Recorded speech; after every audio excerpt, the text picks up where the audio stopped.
Bismillahirrahmanirrahim. Assalamualaikum warahmatullahi wabarakatuh. Nama Fatina Bila Ainaya Al-Fatihah, NIM 1812629. Baiklah, di pertemuan kali ini saya akan menjelaskan tentang mengimplementasikan kecenderungan pembelajaran pada perencanaan pembelajaran. Apa sih mengimplementasikan kecenderungan pembelajaran pada perencanaan pembelajaran? Pada perencanaan pembelajaran. Pada kegiatan merencanakan pembelajaran, pendidik menentukan tujuan pembelajaran, yakni tujuan yang ingin dicapai setelah terjadinya proses kegiatan pembelajaran.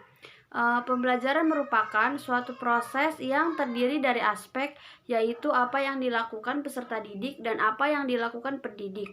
Oleh karena itu, untuk mendapatkan proses pembelajaran yang berkualitas dan maksimal, maka dibutuhkan adanya perencanaan.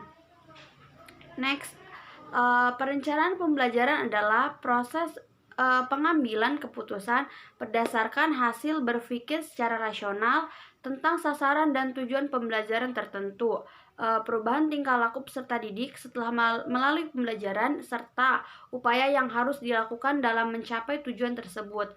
Konkretnya, dalam perencanaan pembelajaran ini, pendidik membuat perangkat pembelajaran. Lalu, pendidikan anak usia dini sebagai pendidikan yang diselenggarakan sebelum jenjang pendidikan dasar, memiliki kelompok sasaran anak usia 0 sampai 6 tahun yang sering disebut sebagai masa emas perkembangan atau bisa disebut dengan golden age. Di samping itu, pada usia ini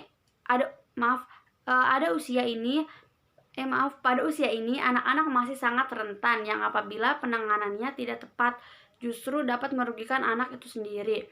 Oleh karena itu, penyelenggaraan pendidikan anak usia dini harus sesuai dengan tahap-tahap perkembangan anak.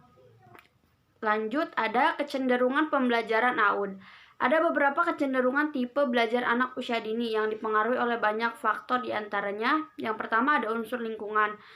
Unsur lingkungan yang mempengaruhi terhadap tipe belajar anak usia dini diantara lain yaitu ada suhu, desain kelas, dan suara.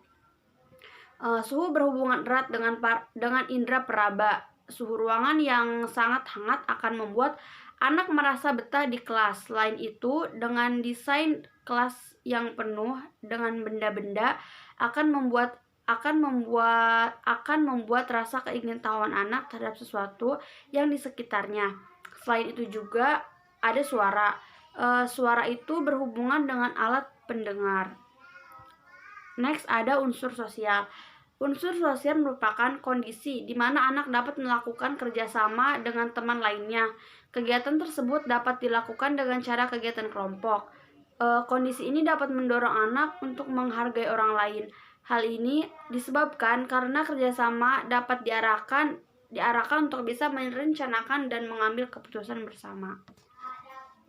Next, ada unsur emosi. Apa sih unsur emosi? Unsur emosi berkaitan dengan motivasi anak untuk melakukan sesuatu. Hal ini disebabkan dengan motivasi anak yang berbeda-beda. Ada yang mempunyai motivasi yang tinggi dan ada juga yang rendah. Contohnya, seorang guru dalam memberikan tugas harus memperhatikan peserta didiknya untuk menyelesaikannya. Yang terakhir ada unsur fisik. Unsur fisik dalam hal ini adalah sebuah kesiapan fisik anak untuk melakukan suatu aktivitas belajar.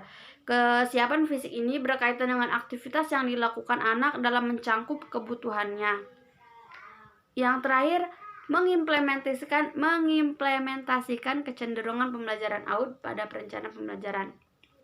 Implementasi di sini, pembelajaran pada AUD itu sangatlah penting, di mana kita mengajarkan mereka dari usia dini tentang mengenal huruf, hitung-hitungan, mengenal gambar, mengenal warna-warna, dan lain-lain. Sebagai pemula atau pondasi awal untuk mereka yang ingin lanjut ke jenjang yang lebih dasar atau bisa disebut dengan SD. Baiklah, mungkin hanya ini yang dapat saya sampaikan. Kurang dan lebihnya mohon maaf. Maaf jika masih banyak kekurangan. Terima kasih. Wassalamualaikum warahmatullahi wabarakatuh.